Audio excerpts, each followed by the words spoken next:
David Moyes still has 120 million to spend this summer after his marquee signing Neil Aguerd earlier on this week, as he looks to bring in an additional 6 players with that budget in the transfer window. That's according to 3 reports over the last week or so. That's what we're going to be discussing in today's video. Before we get into it, please do subscribe to the channel if you haven't already. On our way to 25,000 subscribers. Underneath the video there's a big red button that says subscribe. It takes 2 seconds, completely free. Just click it. You subscribe to Harris Chat. Happy days. Well, happy days for me. I can't guarantee it's happy days for you, but for me anyway, I'll be a little bit happier once you subscribe to the channel. But let's start with the claims over the budget. Reports last night suggest that David Moyes has still got 120 million to spend, so that we did have a budget of 150. We spent 30 on Aguerd, 120 remains, plus for clarity any player sales. So let's say that we do sell Issa Diop for 20 million, that would give Moyes 140 million to spend this summer. Now that is a substantial amount. I would be lying if I said I believed it. These claims were made a few months ago that we'd have 150 million, so the reports are consistent at least, but I still don't believe it. I hope it's true. I would love to see us go out and spend 150 million this summer. That would be some serious players getting added to the squad, give us a squad capable of, assuming the transfers, the money is utilised correctly, but in theory it should give us a real good chance of challenging for European football and silverware next season, because it is going to be difficult to maintain this. To have European football 3 seasons on the bounce would be hugely impressive, but that 150 million would certainly make things a little bit easier if Moyes can get in the players he wants with that budget as well. But like I said, I would be lying if I believed it. Now, I'm not saying there shouldn't be a transfer kitty of 100 million. That's not what I'm saying, because you could argue there should be. If we go back to last summer, we spent about 60 million on the likes of Vlasic, Zuma, and then getting in Kral and Ariel on loan. I'm fine with that. I think 60 million, if you did that every summer, then that's an adequate spend up. Obviously we didn't spend any in January. The previous January, Sebastian Haller left for 20 million and we didn't replace him. And it just feels like for the last few seasons that we've perhaps not spent as much as we could have, with the sort of underlying message, well, I couldn't get the player once, I'm going to keep my budget, I'm going to keep my money and go after him in the next window. Well, that's fine, but then in the next window, don't get him. And it's always felt like the budget doesn't necessarily accumulate. That we had 50 million and 50 million. We only spent 20, so we should have 80. But no, we've still only got 50 million. So maybe we should have 150 million spent. And then you take into consideration the fact that we had an unexpected lofty finish in 6th place in the Premier League a couple of years ago, then a 7th place finish. So the prize money's increased. We had a decent run in European football, which brings in a bit more money as well. The wage budget is healthy, and the latest set of accounts, the wage bill is around about 70% of turnover, which is the magic number, if you like, when you listen to the likes of Keane and Maguire in terms of what a club like West Ham, well, any club should be spending on their wages. So you're not shortchanging it, you're not spending too little, but you're also not spending too much that's out of control. So our wage bill's been good as well. So there's a lot of things that says maybe you should have 150. There's one thing that suggests that I'm struggling to believe that, and that's what we've seen in the past from the owners as well. So I'm a little bit wary, I'm a bit sceptical. I hope it's true, I just don't believe it yet. I'll find out at the end of the transfer window, and I hope when we look back and review the transfer window we have spent 150 million, because then, like I said, I expect some serious players. Now those players, David Moyes wants an additional 6 faces. Aguerd's done, 6 more. One of them would obviously be Areola. Sounds like those talks are really progressing now. Ariel will be 1. That leaves 5 more. And in the same reports, his 3 priority positions as it stands is left back, centre midfield and striker. That would obviously give us 2 more. You'd imagine one would be a winger or attacking midfielder. And then there's another vacancy among the squad as well. Now when you see 6, you think that's good. You don't think that's too much. You don't think that's too little. You think that's about right actually. But I think it's a very... Well, like I said, while the quantity is encouraging, that's all it is. Because, but what does that mean? Are we spending 120 million on 6 players, so therefore you've got an average of £20 million per signing? If so, fantastic. This is really good. But what happens if we don't have that much to spend? Are we trying to bring in 6 players so we can buy Broja, Areola, then all of a sudden the cupboard's looking a little bit bare and we've got to get 4 more players in? But also, what happens if Diop, Masuaku and Ben Rama get sold? What happens if we sell 3 players? Is it still 6 or is it now 9? So like I said, while the report is encouraging. That's all it is as far as I'm concerned, because it almost leads to further questions which you don't have the answers for. But it's good to see us targeting quantity as well as quality. I think we do need both of those things this summer. Good start with Aguerd. Areola would be continuing that good start. I like the reports to Broha, as you know. Well, that would give us 3 signings pretty quick in the summer transfer window. 4 more to go. It'll be interesting to see what we do with the players in these positions, because at the minute I haven't a Scooby who the left back signing is going to be. Not a clue. The striker, you have a little bit of an inkling. Centre midfield, I mean, I'm starting to believe that Ward-Prowse is the main man, and if the £120 million budget remaining is true, suddenly it becomes feasible. Ward-Prowse now, not obviously the 70 million asking price, but around about 50 million. You think, well, hang on, 60 million, 90 million for Ward-Prowse, Broha, Areola. That means 3 spaces left with 30 million before anybody leaves the club. That's doable. That is doable. So good that we're targeting big numbers, and we should have a better squad next season, because last season, I say small squad, it was enough. There was enough players there. There was enough players in terms of numbers, but we didn't use Krau, barely used Vlasic, didn't really like using Yarmolenko, didn't want to use Masuaku.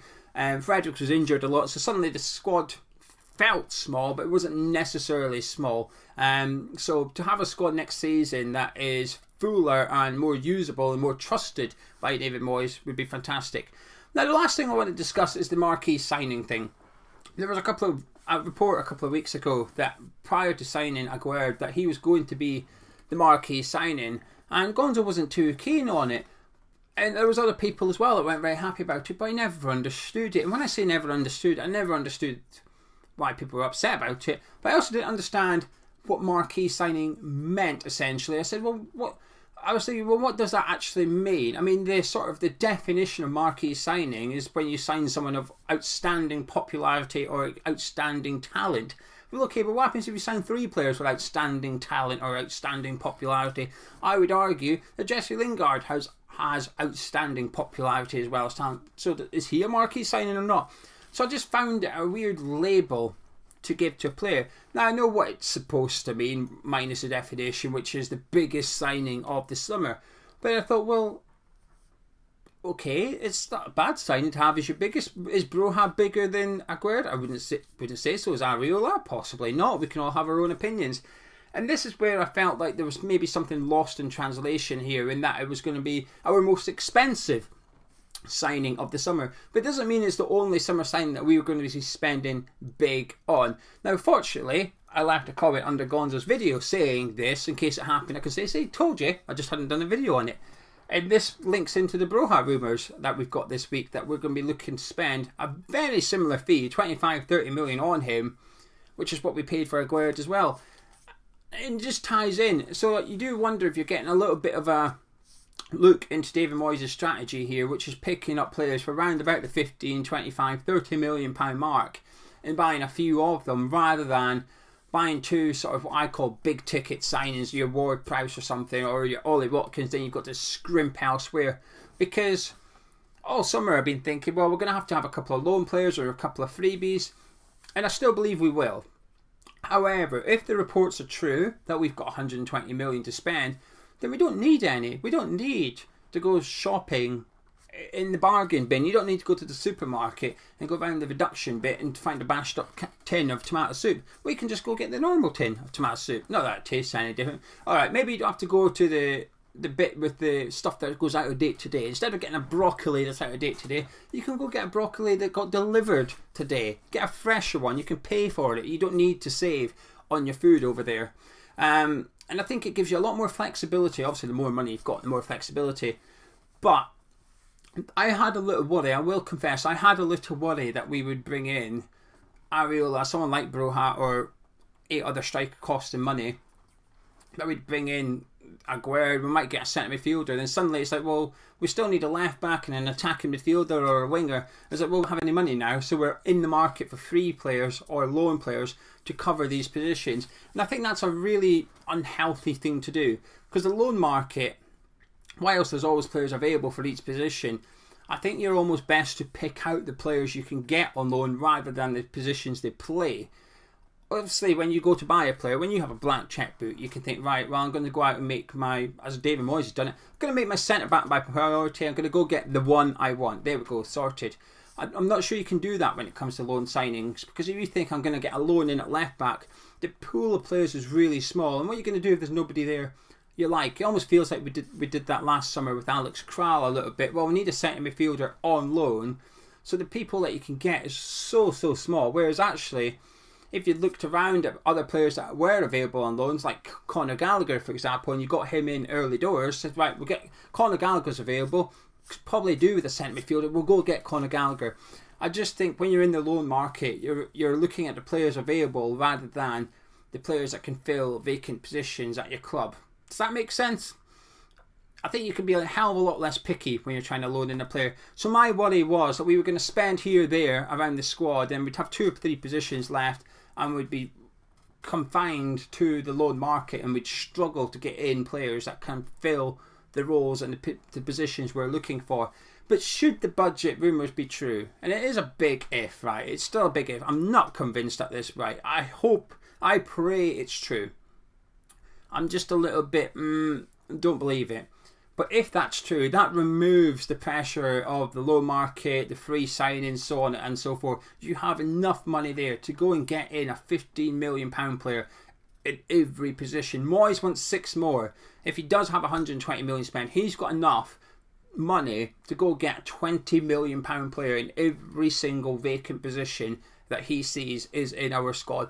That is huge. That is huge for flexibility. There's a huge amount of talent that you can bring in, and it gives Moyes can still have a little gamble in there. He can still go and pick out a youngster from a foreign league if he wants to, that we don't necessarily need to hit the ground running now. Someone like Aaron Hickey, he's a youngster that should make it in the Premier League, but we don't know if he will. He'll cost around 20 million. There is a gamble element to it, just like every signing is. There's probably a greater risk signing Aaron Hickey than there is signing Broha, for example.